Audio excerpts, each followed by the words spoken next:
বাংলাদেশ চলচ্চিত্র শিল্পী সমিতির নির্বাচন ঘিরে যেন আলোচনা সমালোচনা থামছেই না। নির্বাচনের প্রায় এক মাস পর ফলাফল নিয়ে প্রশ্ন তুলেছেন পরাজিত প্রার্থী চিত্রনায়িকা নিপুণ আক্তার। মিশা ডিপজল প্যানেলের ফলাফল স্থগিত চেয়ে আদালতে রিটও করেন এই অভিনেত্রী। পাশাপাশি দুই পক্ষের কথার লড়াই তো চলছেই। এসব নিয়ে এখন উত্তাল সিনেমা পাড়া। বুধবার এফডিসিতে নিপুণের বিরুদ্ধে ব্যানার নিয়ে মিছিল করেন শিল্পী সমিতির কিছু সদস্য। তারা প্রশ্ন তুলেছেন, নিপুণ এত টাকা কোথায় পেয়েছেন? সুদূর যুক্তরাষ্ট্র থেকে সেই প্রশ্নের উত্তর দিয়েছেন এই অভিনেত্রী। জানিয়েছেন, নির্বাচনের জন্য তাঁতিবাজারের একটি জুয়েলার্সে 13 লাখ টাকার মায়ের গয়না বিক্রি করেছেন তিনি। এদিকে 20 মে আদালত রায় দিয়েছেন, নির্বাচিত ডিপজল তার পদে বসতে পারবেন না। সেই সঙ্গে নিপুণের অভিযোগ তদন্তের নির্দেশও দিয়েছেন হাইকোর্ট। রায় প্রকাশের পর ডিপজল বলেন, এটার পেছনে অবশ্যই বড় কোনো শক্তি আছে।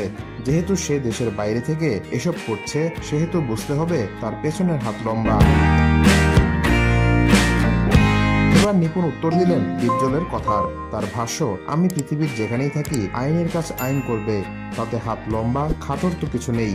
দেশ ছাড়ার আগে নির্বাচনে তারা যেসব কারচুপি অন্যায়মূলক কর্মকাণ্ড করেছে, সেসব প্রমাণাদি আমি আমার আইনজীবীকে বুঝিয়ে দিয়ে এসেছি। এসব প্রমাণ জোগাড় করতেও তো কিছু সময় লেগেছে।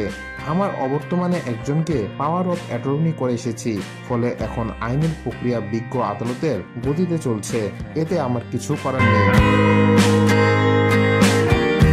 ডিপজলকে বুঝে শুনেই অশিক্ষিত বলেছেন নিপুণ। এই প্রসঙ্গে তিনি বলেন, আমি বুঝে শুনেই ওনাকে মূর্খ বলেছি, কারণ তিনি ইদানিং যেসব কাজ করছেন বা কথা বলছেন তাতে মূর্খতারই পরিচয় দিচ্ছেন। আমি ভুল কিছু বলিনি। আর ডিএ তাইব যে মামলার কথা বলেছেন, আমি দেশে ফিরে তার বিষয়ে ব্যবস্থা গ্রহণ করব।